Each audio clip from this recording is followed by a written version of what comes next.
Hello, everybody. Welcome back to another late night reading stream. Some more H.P. Lovecraft. We're going to start on the case of Charles Dexter Ward. I've put my PayPal.me link in the comments because I have the monetization turned off. So that reminded me to do that. Turned off the monetization so when I do this live, it won't be interrupted. I usually have been remembering to turn it back on for later. So you can curse me for that later. Case of Charles Dexter Ward. Hey, some dude. Oh my god, I found it so quickly just now. I found it so quickly just now. They keep coming back to that bathroom, so it's hard to find. Let's see. So I was going to say that the case of Charles Dexter Ward is one of 3 novels H.P. Lovecraft wrote. Now, they usually get referred to as short stories. They're either short novels or long short stories, depending on how you count the words. They really do feel sort of structurally more. Hold on, I'm looking for it, some dude. They feel more like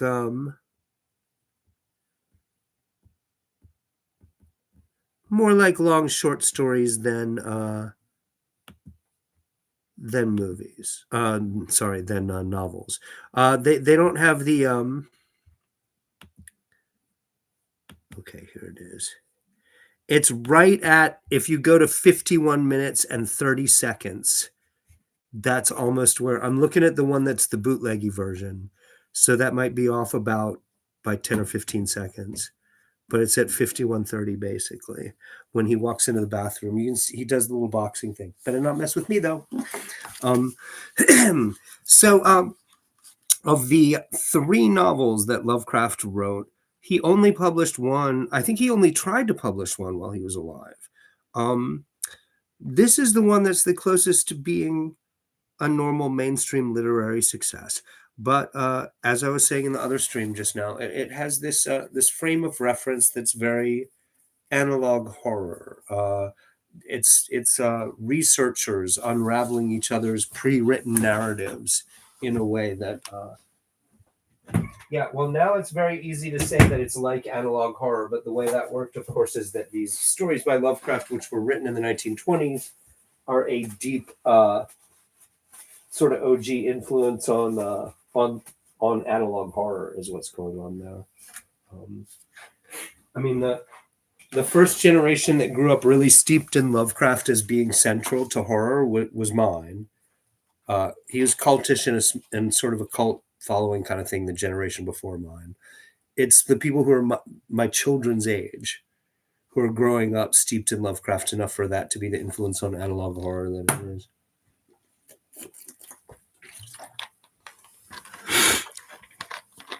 Hey, Melanie. Hold on a second.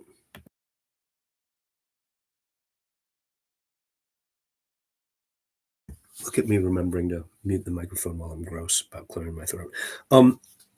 So yeah, the frame of reference being sort of this distant narrative within narrative is very analog horror.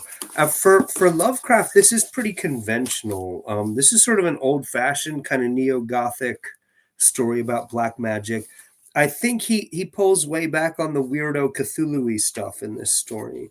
And you can feel that he's thinking maybe he can break into the book market if he writes something more old-fashioned and more normal.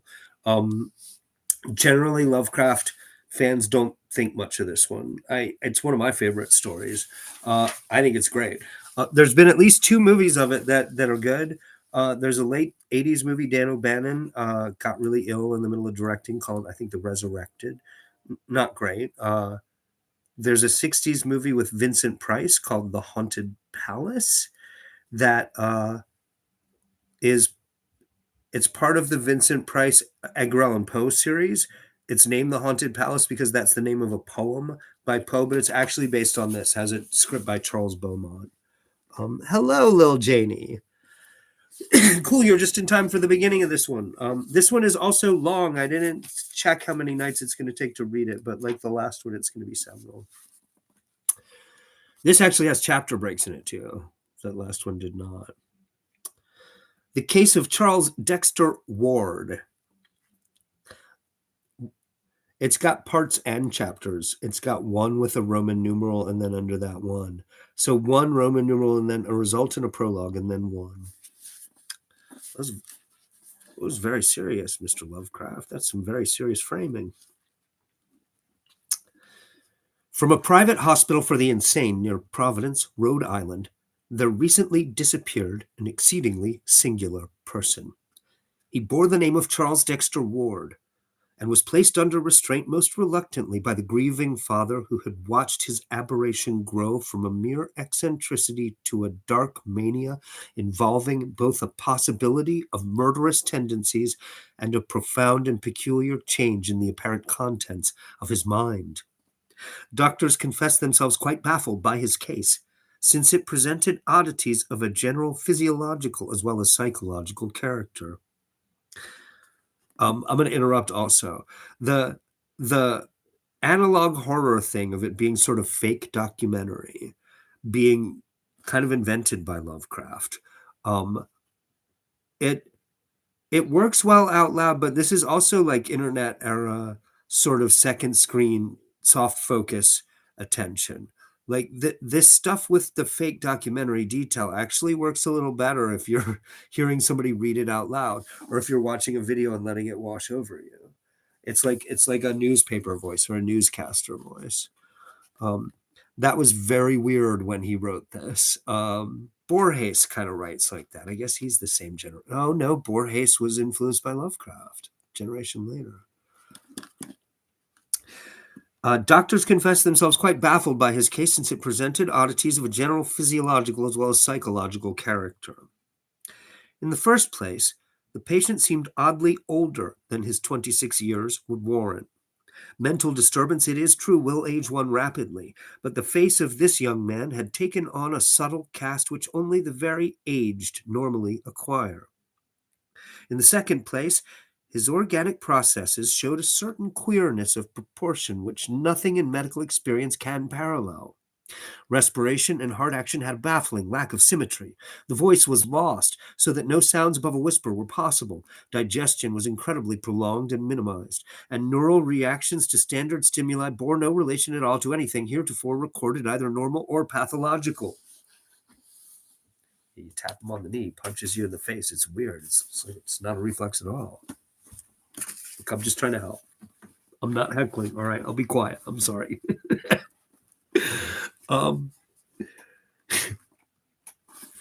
Although I will, he passed away in Rhode Island. Yeah, Providence was, I think it says on his tombstone, I am Providence. There's pictures of me at his grave. There's pictures of me smoking a joint at his grave on my Facebook page, which is tricky to do because they know. It's Lovecraft's grave. It's like hanging out at Jack Kerouac's grave. Like they keep an eye on it. They know people are going to get high and get drunk there. And his favorite, but he loved hanging out in Boston also, though. But like if that's your part of the country, you know why. Like Providence and Boston and Cambridge, and that's all. They're all like a cluster of bedroom communities attached to New York culturally. Like it's all the same.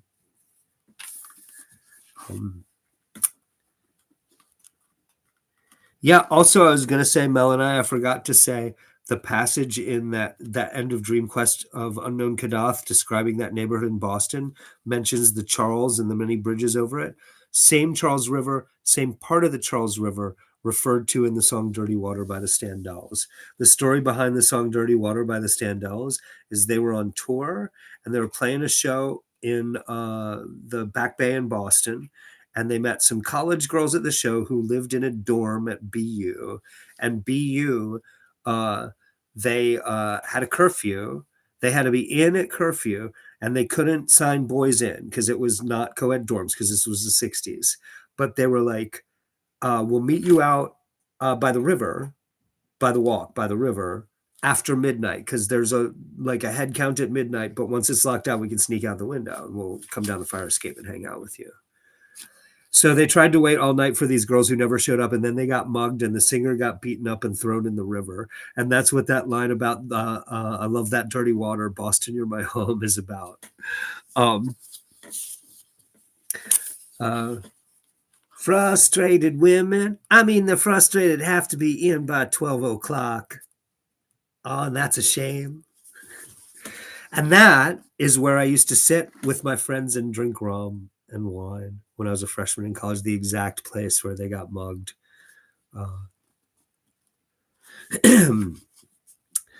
Okay, I'm sorry. Let me get back to what I was reading.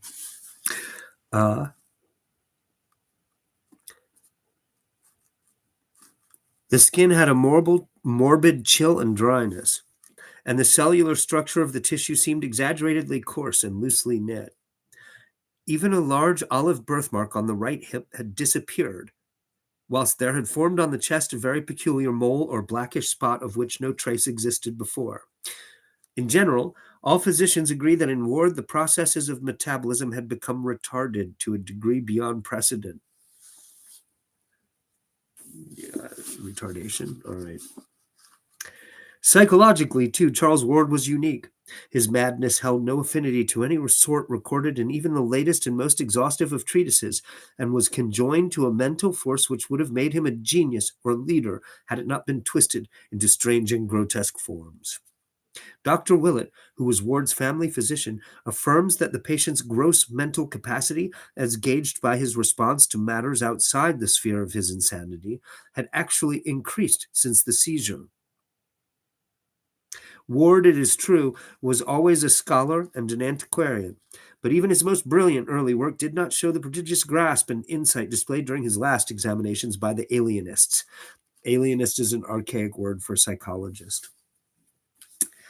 It was indeed a difficult matter to obtain a legal commitment to the hospital, so powerful and lucid did the youth's mind seem, and only on the evidence of others, and on the strength of many abnormal gaps in his stock of information as distinguished from his intelligence, was he finally placed in confinement. To the very moment of his vanishment, he was an omnivorous reader, and as great a conversationalist as his poor voice permitted, and shrewd observers, failing to foresee his escape, freely predicted that he would not be long in gaining his discharge from custody. Only Dr. Willett, who brought Charles Ward into the world and had watched his growth of body and mind ever since, seemed frightened at the thought of his future freedom. He had had a terrible experience and had made a terrible discovery, which he dared not reveal to his skeptical colleagues. Willett, indeed, presents a minor mystery all his own in connection with the case. He was the last to see the patient before his flight, and emerged from that final conversation in a state of mixed horror and relief, which several recalled when Ward's escape became known 3 hours later. That escape itself is one of the unsolved wonders of Dr. Waite's hospital. A window open above a sheer drop of 60 feet could hardly explain it. Yet after all that talk with Willett, the youth was undeniably gone. Willett himself has no public explanations to offer, though he seems strangely easier in mind than before the escape. Dude that was freaking you out left.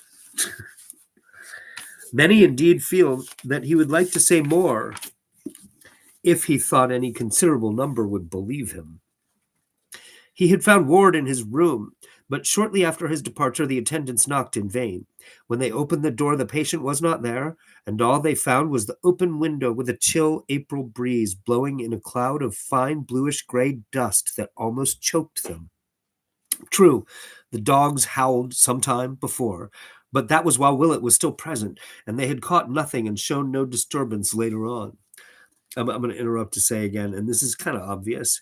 It's doing this like in medias res, setting up the story thing where all of this has significance that becomes clear later on in the story. Not to give too much away, but the guy is not exactly the guy, obviously. Ward's father was told at once over the telephone, but he seemed more saddened than surprised. By the time Dr. Waite called in person, Dr. Willett had been talking with him, and both disavowed any knowledge or complicity in the escape. Only from certain closely confidential friends of Willett and the senior Ward have any clues been gained, and even these are too wildly fantastic for general credence. The one fact which remains is that up to the present time, no trace of the missing madman has been unearthed. Charles Ward was an antiquarian from infancy.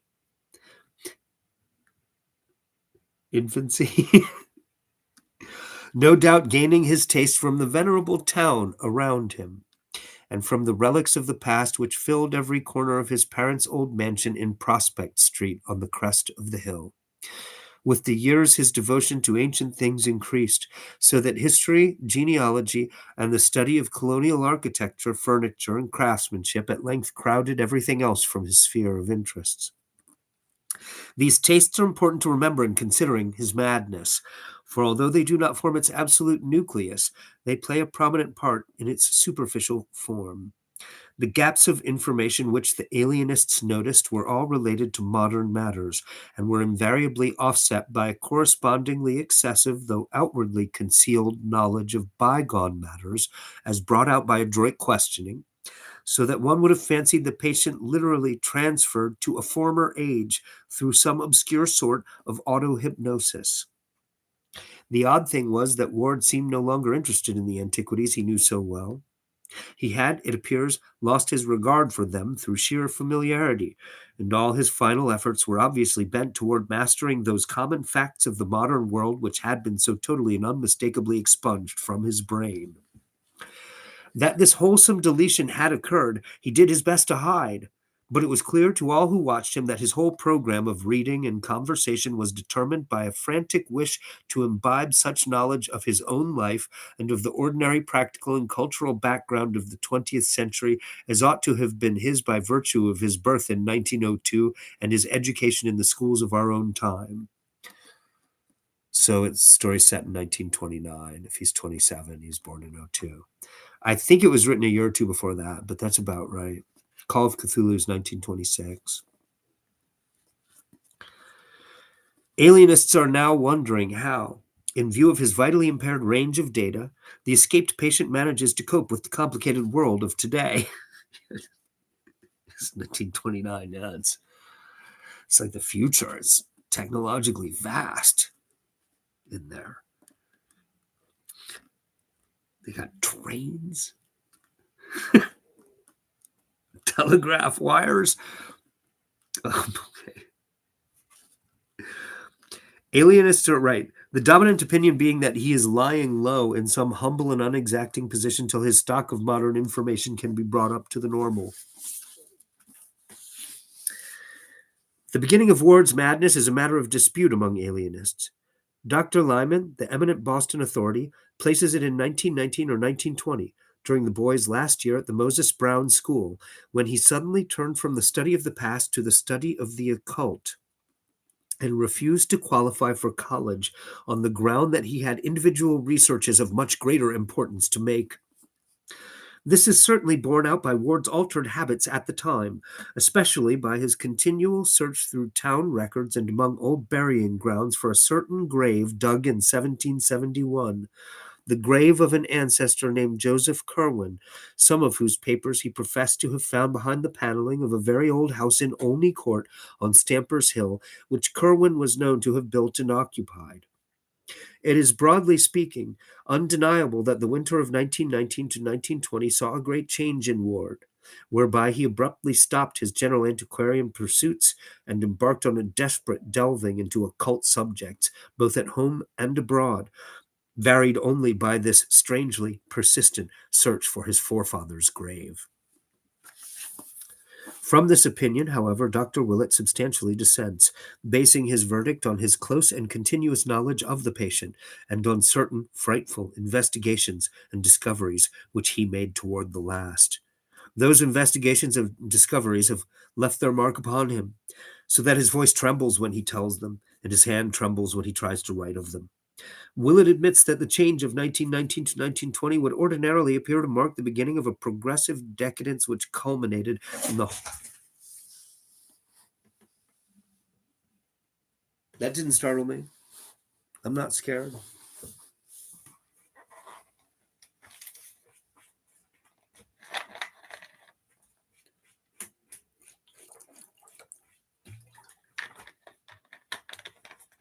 I Pie Wackett's new favorite place is that shelf up there.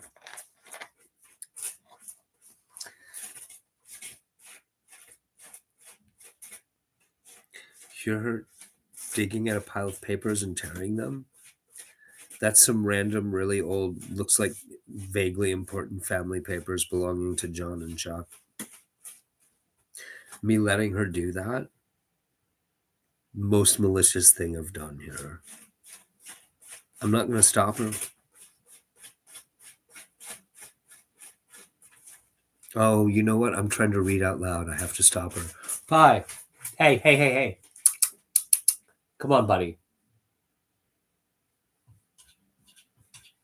Oh my God, the other cat's going now. So that's not Pie, or is Zoe in the hall? Pie heard me yelling at Zoe. So Zoe's up there doing that? Zoe, you gotta learn not to want to tear up paper, buddy. Yeah, you hear how I'm worried about my papers, just not those. Pie did that last night too, and Zoe picked it up from her, but Zoe was doing it on my papers. What's going on is the box that's sitting there on the chest of drawers has all of my books and personal papers and some clothes and stuff in it. Like it's all my stuff for moving. It did have a bunch of John's old shit in it that I put in there when I was cleaning up in here. Like they used to have a pile of random stuff in the closet. It's old, like medical papers and stuff, some of his dad's stuff. Like I could throw it away and do them a favor, but it's the kind of stuff that they didn't want to throw away. So I dumped all that shit on the shelf up there so I can have the box. I can't even get to a store to buy a box here. Zoe. Psst. Zoe. It's all right, Pie. Zoe. You got to be quiet. Stop digging around in there. It's not a nest. All right? You can lie on it. You can't keep digging in it. All right? You are so dumb. You poor little thing. Zoe is just like whenever I have reason to be annoyed with Zoe, like Pie is smart. Like if I get mad at Pie for walking on something or something, she figures out what's going on. She agitates till she's got it straight. She knows what the rules are. Zoe, when I'm mad at her, she just gives me this doe-eyed, confused, sad look. Like I don't have any capacity for knowing how I've offended you, but I love you. That's the expression. She might as well be a dog.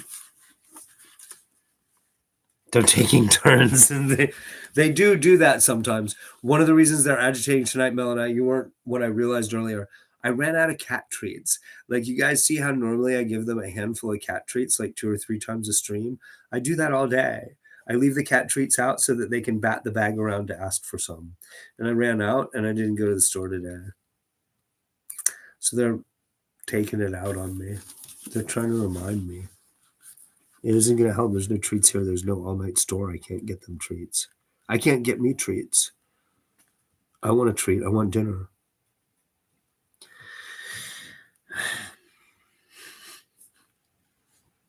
Where was I? So this is actually why I want to do these reading streams like this. Like I don't want the chat to be entirely distracting, but I want it to be live and interactive. Like just recording myself reading, I'm really good at reading, but there's no, like what I miss reading to my wife. I miss reading to my daughter. Every serious girlfriend I've ever had has had to put up with me getting really stoned and reading to them.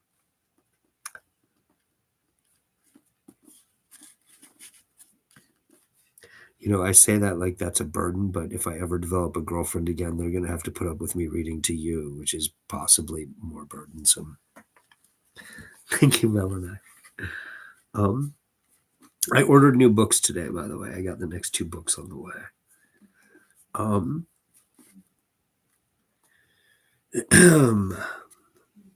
Right. Varied only by the strangely pursued. Right. Will it? Doesn't like talking about it. He gets twitchy. Right. Granting freely that the boy was always ill-balanced temperamentally and prone to be unduly susceptible and enthusiastic in his responses to phenomena around him, he refuses to concede that the early alteration marked the actual passage from sanity to madness. crediting instead Ward's own statement that he had discovered or rediscovered something whose effect on human thought was likely to be marvelous and profound. The true madness, he is certain, came with a later change. After the Curwen portrait and the ancient papers had been unearthed, after a trip to strange foreign places had been made, and some terrible invocations chanted under strange and secret circumstances, after certain answers to these invocations had been plainly indicated, and a frantic letter penned under agonizing and inexplicable conditions, after the wave of vampirism and the ominous Pawtuxet gossip, and after the patient's memory commenced to exclude contemporary images whilst his voice failed and his physical aspect underwent the subtle modification so many subsequently noticed.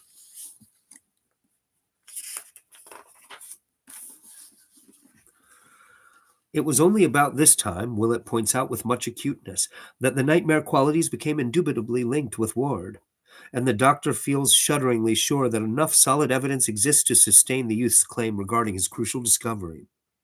In the first place, 2 workmen of high intelligence saw Joseph Curwen's ancient papers found.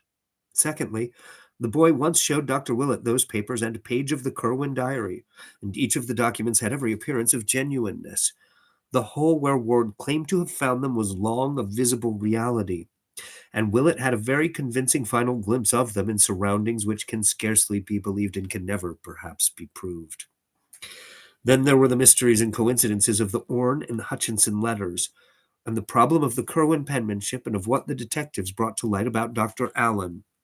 These things, and the terrible message in medieval minuscules found in Willett's pocket when he gained consciousness after his shocking experience. And most conclusive of all, there are the 2 hideous results which the doctor obtained from a certain pair of formulae during his final investigations, results which virtually prove the authenticity of the papers and of their monstrous implications at the same time that those papers were born forever from human knowledge. 2. One must look back at Charles Ward's earlier life as something belonging as much to the past as the antiquities he loved so keenly. I missed the tone change there. There should be like light music, like, it's sunny outside, and one must look back at Charles Ward's earlier life as something belonging as much to the past as the antiquities he loved so keenly. I'm going to tone that down. Listen, you guys got to stop digging at the papers. I don't have any treats. There's no treats. I'm sorry. I've failed you. I've let you down. There'll be treats tomorrow.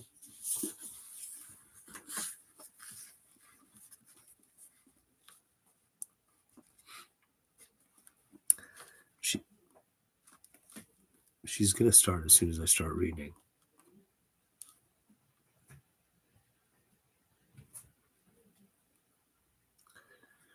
In the autumn of 1918, and with a considerable show of zest in the military training of the period, he had begun his junior year at the Moses Brown School, which lies very near his home.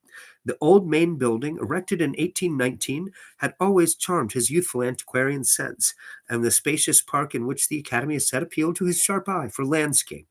His social activities were few, and his hours were spent mainly at home, in rambling walks, in his classes and drills, and in pursuit of antiquarian and genealogical data at the City Hall, the State House, the Public Library, the Athenaeum, the Historical Society, the John Carter Brown and John Hay Libraries of Brown University, and the newly opened Shepley Library in Benefit Street. One may picture him yet as he was in those days, tall, slim, and blond, with studious eyes and a slight stoop, dressed somewhat carelessly, and giving a dominant impression of harmless awkwardness rather than attractiveness.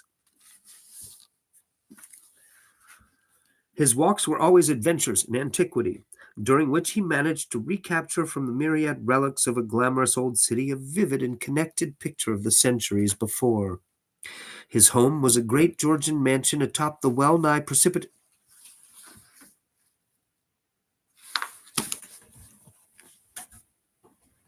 No, stop crumpling my papers. Stop doing it. This is not for you. Pie racket. I don't have any treats, buddy.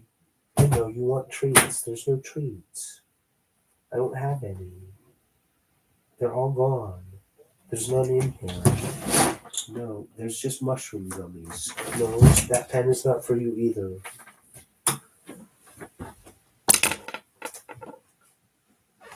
I know, Pie. I'll give you treats tomorrow, buddy, all right?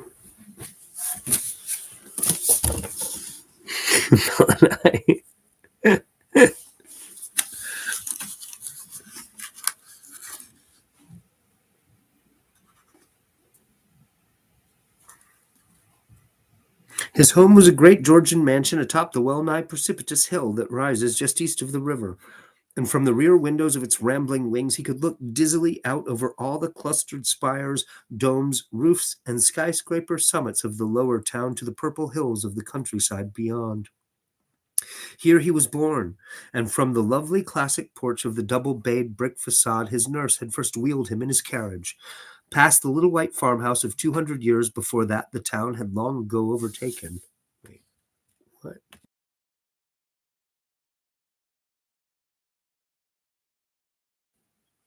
I totally muted that so I could fart. Next time I'm just going to do it. I'm not going to admit it. I'll just keep it a secret. And you guys can go back to thinking I never fart. Oh my God, Pie Wacket, I'm going to eat you. I'm hungry and you keep drawing my attention. You're going to get eaten.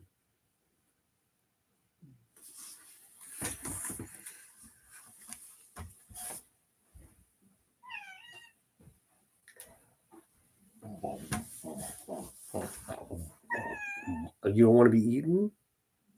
But I'm hungry. Come on. Being eaten is good for you. All right. All right. You don't need to be eaten then, Pie Wacket. Are you going to be good? She's literally just wandering around by my feet looking for trouble. This is what I get for not remembering to buy the cat treats. I didn't buy food for myself either. I've been feverish. I'm on antibiotics. It's my only excuse. Now I've got a mouthful of cat hair. I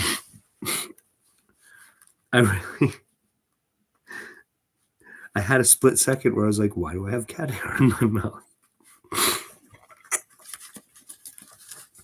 I can blame it on the cat. Yeah, really loud fart.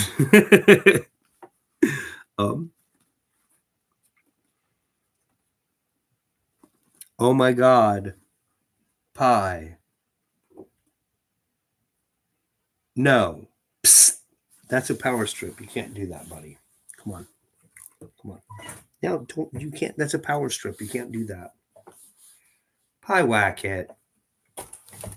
Come on. Out of there. Don't make me get mad at you. I know you want treats, buddy. She wants treats. I've got no treats. Well, maybe if I put more food in the bowl, she'll understand that I don't have treats. I should have kept the empty bag. Do I even have cat food? No, because the bowl for the cat food, it's all in the bowl. I don't have any treats, buddy. The bowl's almost empty too. That's why they're agitating. Look, you guys are going to have to just subsist on that until morning, and then I'll have more. You're not going to die, buddy. It's going to be okay, Pie. That's all I got, though. There's no treats. Okay, but I have to have the chair. I know. I love you too, buddy. Yes, it's all right, Pie Wacket. Can I have my chair? Yeah, I love you too. You don't have to love me more to get treats, buddy. I just don't have any. Can I have my chair? I'll just edge in over here.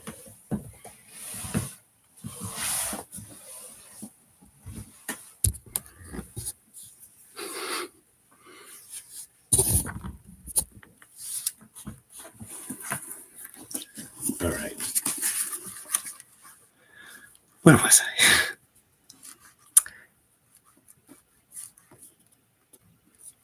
He had been wheeled to along sleepy Congdon Street, one tier lower down on the steep hill, and with all its eastern homes on high terraces. The small wooden houses averaged a greater age here, for it was up this hill that the growing town had climbed, and in these rides he had imbibed something of the color of a quaint colonial village.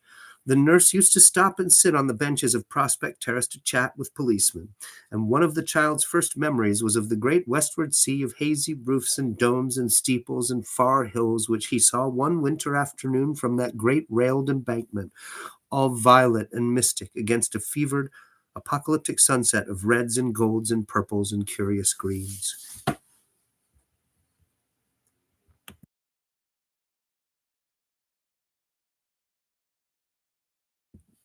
That time it was a cough. But the coughing I want to mute because, like, if I was listening to this and falling asleep myself, the way the cough makes the levels pop would annoy me. See, I'm learning to be professional. I'm going to be professional eventually. This is going to be my job eventually.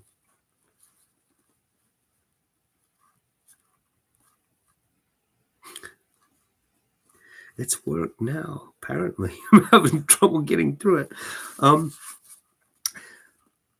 When he was larger, his famous walks began, first with his impatiently dragged nurse, and then alone in dreamy meditation. Farther and farther down that almost perpendicular hill he would venture, each time reaching older and quainter levels of the ancient city. Gee, do you need to go out, Pyewacket? Really, I'm going to shoot you with the water gun if you try to get back in.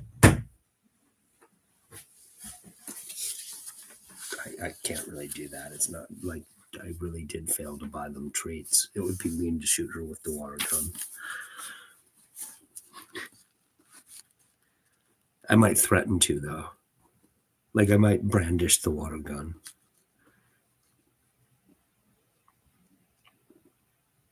Lessons in cat discipline from Rogan. Welcome to the channel. He would hesitate gingerly down vertical Jenks Street with its bank walls and colonial gables to the shady Benefit Street corner, where before him was a wooden antique with an Ionic pilastered pair of doorways, and beside him a prehistoric gambrel roofer with a bit of primal farmyard remaining, and the great Judge Durfee house with its fallen vestiges of Georgian grandeur. It was getting to be a slum here, but the Titan elms cast a restoring shadow over the place, and the boy used to stroll south past the long lines of the pre-revolutionary homes with their great central chimneys and classic portals.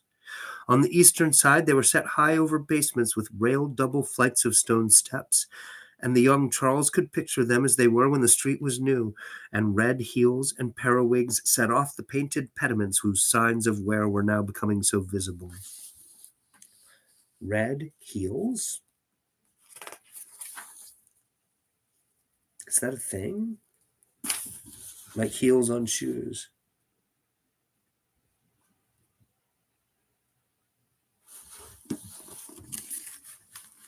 Pie is running around downstairs is what that noise is. Westward, the hill dropped almost as steeply as above, down to the old town street that the founders had laid out at the river's edge in 1636. Here ran innumerable little lanes with leaning, huddled houses of immense antiquity, and fascinated though he was, it was long before he dared to thread their archaic verticality for fear they would turn out a dream or a gateway to unknown terrors. He found it much less formidable to continue along Benefit Street past the iron fence of St. John's hidden churchyard and the rear of the 1761 Colony House and the moldering bulk of the Golden Ball Inn where Washington stopped. At Meeting Street, the successive Jail Lane and King Street of other periods, he would look upward to the east and see the arched flight of steps to which the highway had to resort in climbing the slope, and downward to the west, glimpsing the old brick colonial schoolhouse that smiles across the road at the ancient sign of Shakespeare's Head where the Providence Gazette and Country Journal was printed before the Revolution. Then came the exquisite First Baptist Church of 1775, luxurious with its matchless Gibbs steeple, and the Georgian roofs and cupolas hovering by. Here and to the southward, the neighborhood became better, flowering at last into a marvelous group of early mansions. But still the little ancient lanes led off down the precipice to the west, spectral in their many gabled archaism, and dipping to a riot of iridescent decay where the wicked old waterfront recalls its proud East India days amidst polyglot vice and squalor, rotting wharves, and blear-eyed ship chandleries, with such surviving alley names as Packet, Bullion, Gold, Silver, Coin, Doubloon, Sovereign, Guilder, Dollar, Dime, and Cent. Sometimes, as he grew taller and more adventurous, young Ward would venture down into this maelstrom of tottering houses, broken transoms, tumbling steps, twisted balustrades, swarthy faces, and nameless odors, winding from South Main to South Water, searching out the docks where the bay and sound steamers still touched, and returning northward at this lower level past the steep-roofed 1816 warehouses and the broad square at the Great Bridge where the 1773 market house still stands firm on its ancient arches. In that square he would pause to drink in the bewildering beauty of the old town as it rises on its eastward bluff, decked with its 2 Georgian spires and crowned by the vast new Christian Science dome as London is crowned by St. Paul's. He liked mostly to reach this point in the late afternoon, when the slanting sunlight touches the market house and the ancient hill roofs and belfries with gold, and throws magic around the dreaming wharves where Providence Indiamen used to ride at anchor. After a long look, he would grow almost dizzy with a poet's love for the sight.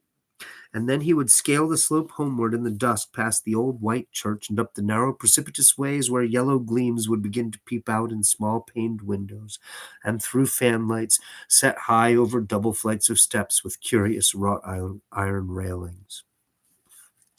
At other times, and in later years, he would seek for vivid contrasts, spending half a walk in the crumbling colonial regions northwest of his home, where the hill drops to the lower eminence of Stamper's Hill with its ghetto and Negro quarter clustering round the place where the Boston stagecoach used to start before the Revolution, and the other half in the gracious southerly realm about George, Benevolent, Power, and William streets, where the old slope holds unchanged the fine estates and bits of walled garden and steep green lane in which so many fragrant memories linger.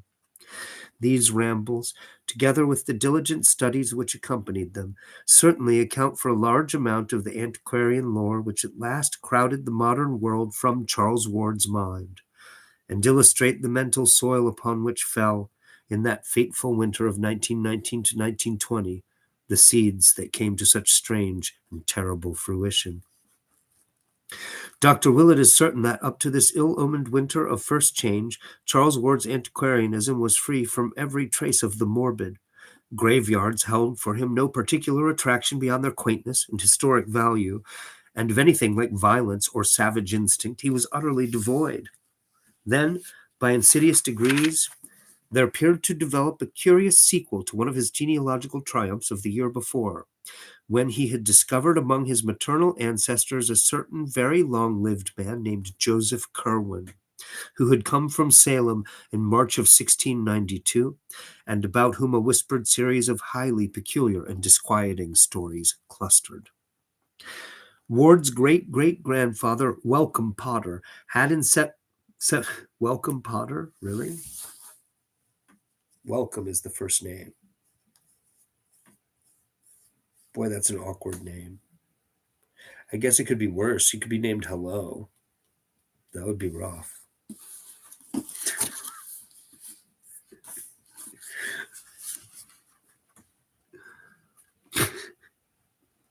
I'm just laughing because I'm now just writing a little comedy skit in my head about the person named Hello introducing themselves to someone, but I don't need to do, like, you can do it too. You don't need me to do it. Ward's great-great-grandfather, Welcome Potter, had in 1785 married a certain Anne Tillinghast, daughter of Mrs. Eliza, daughter to Captain James Tillinghast, of whose paternity the family had preserved no trace. Late in 1918, whilst examining a volume of original town records in manuscript, The young genealogist encountered an entry describing a legal change of name by which in 1772 a Mrs. Eliza Kerwin, widow of Joseph Kerwin, resumed, along with her 7-year-old daughter Anne, her maiden name of Tillinghast, on the ground that her husband's name was become a public reproach by reason of what was known after his decease, the which confirming an ancient common rumor, though not to be credited by a loyal wife till so proven as to be wholly past doubting. End quote. This entry came to light upon the accidental separation of two leaves which had been carefully pasted together and treated as one by a labored revision of the page numbers. It was at once clear to Charles Ward that he had indeed discovered a hitherto unknown great-great-great-grandfather.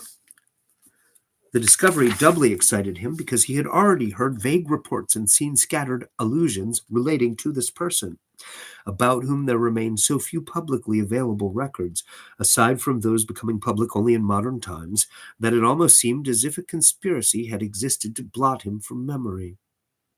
What did appear, moreover, was of such a singular and provocative nature that one could not fail to imagine curiously what it was that the colonial recorders were so anxious to conceal and forget, or to suspect that the deletion had reasons all too valid. Before this, Ward had been content to let his romancing about old Joseph Kerwin remain in the idle stage, but having discovered his own relationship to the apparently hushed-up character, he proceeded to hunt out as systematically as possible whatever he might find concerning him.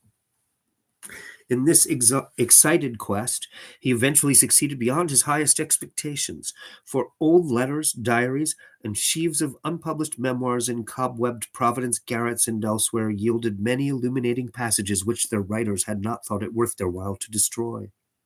One important sidelight came from a point as remote as New York, where some Rhode Island colonial correspondence was stored in the museum at Fraunce's Tavern. The really crucial thing, though, and what in Dr. Willett's opinion formed the definite source of Ward's undoing, was the matter found in August 1919 behind the paneling of the crumbling house in Olney Court.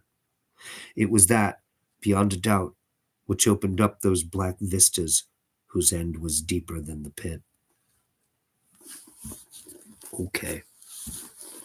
I had a teacher named Mrs. Who, really? Like, isn't one of the witches in Wrinkle in Time named Mrs. Who?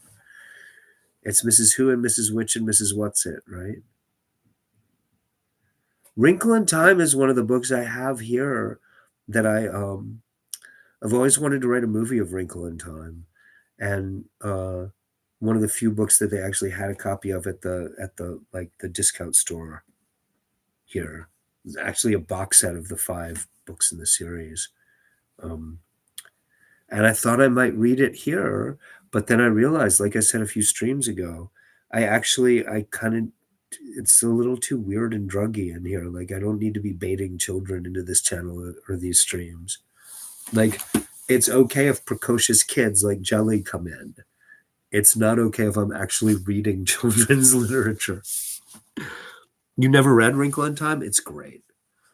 It's a little dated now, but part of the premise is that these 3 witches, they're sort of like Time Lords, actually, in Doctor Who. But they move into the house next door, and they're all very eccentric, and it takes a few chapters to reveal that they're like witches from outer space. And I think they're named Mrs. Who, Mrs. Witch, and Mrs. What's It, and they all have slightly different powers.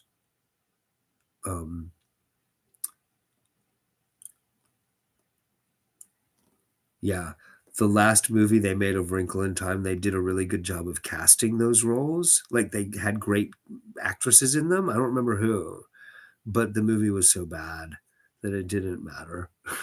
they just really fucked it up. They really fucked it up. There's a 90s TV movie that's not bad.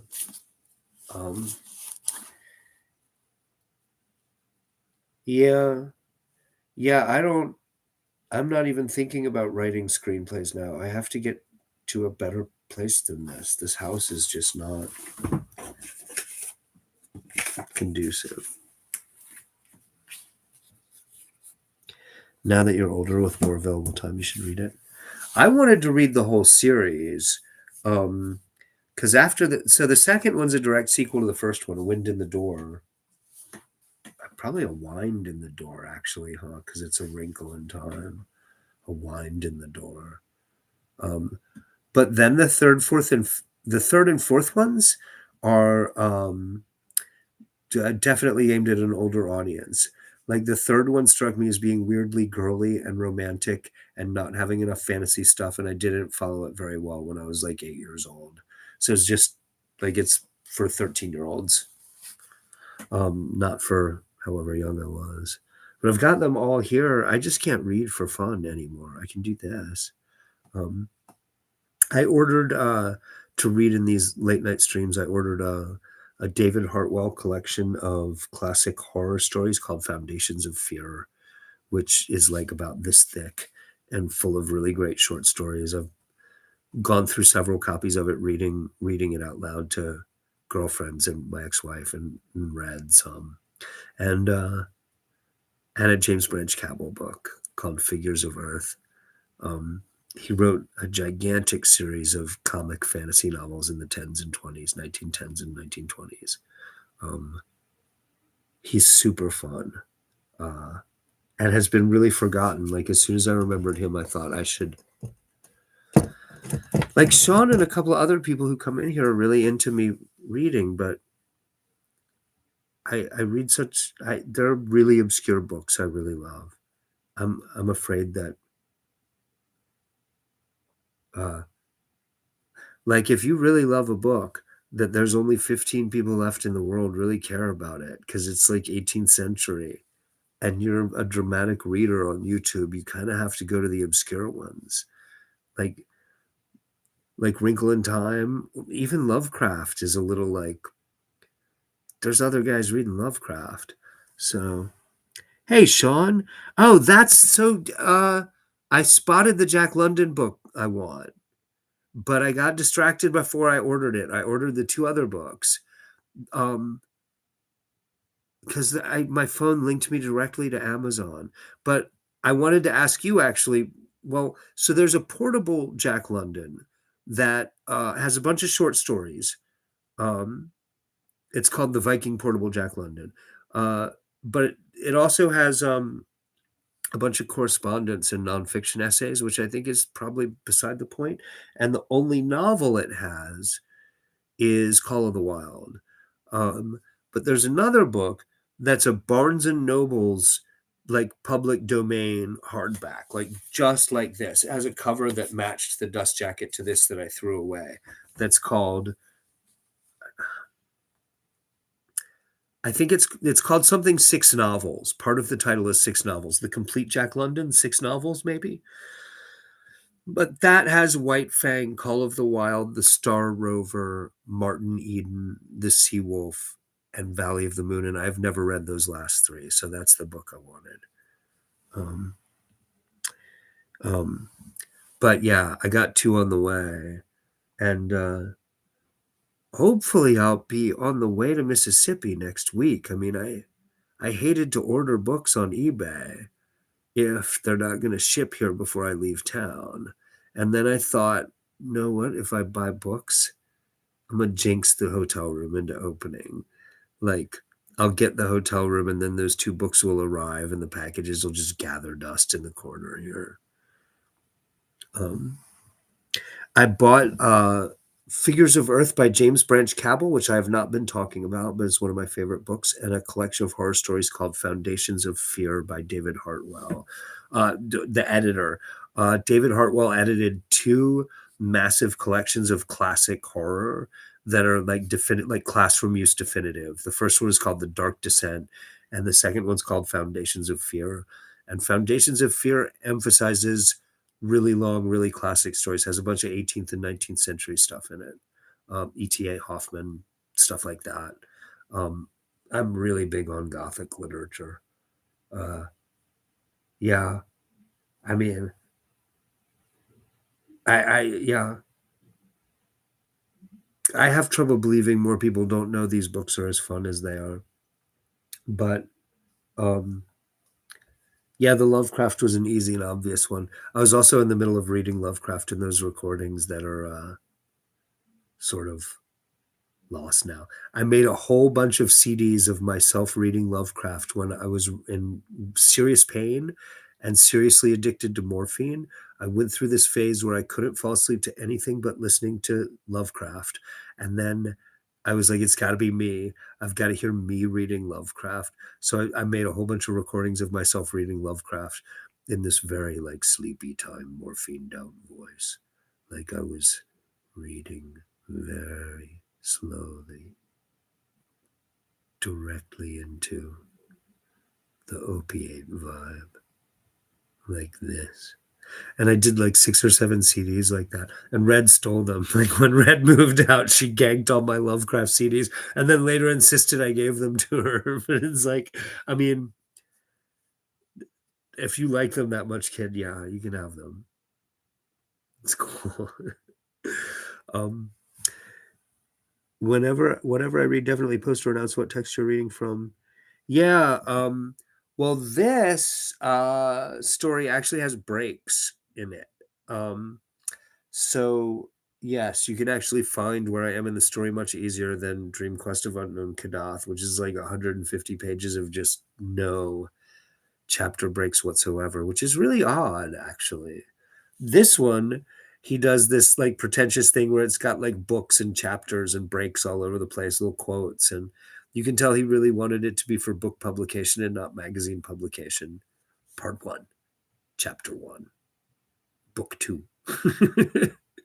All right, I'm gonna go. I don't want to hang out in here too much after I'm done reading, because people fall asleep to these. I will see you guys in the next one. Thank you so much. Yeah, I should be in here reading some more of this story tonight. And like I said, I may do an IRL stream lunch somewhere tomorrow with Haley if we can pull it together to get together. Good night, Melanie. Good night, Sean. Thank you, guys. Thank you so much. It means the world to me having you guys here to hang out with.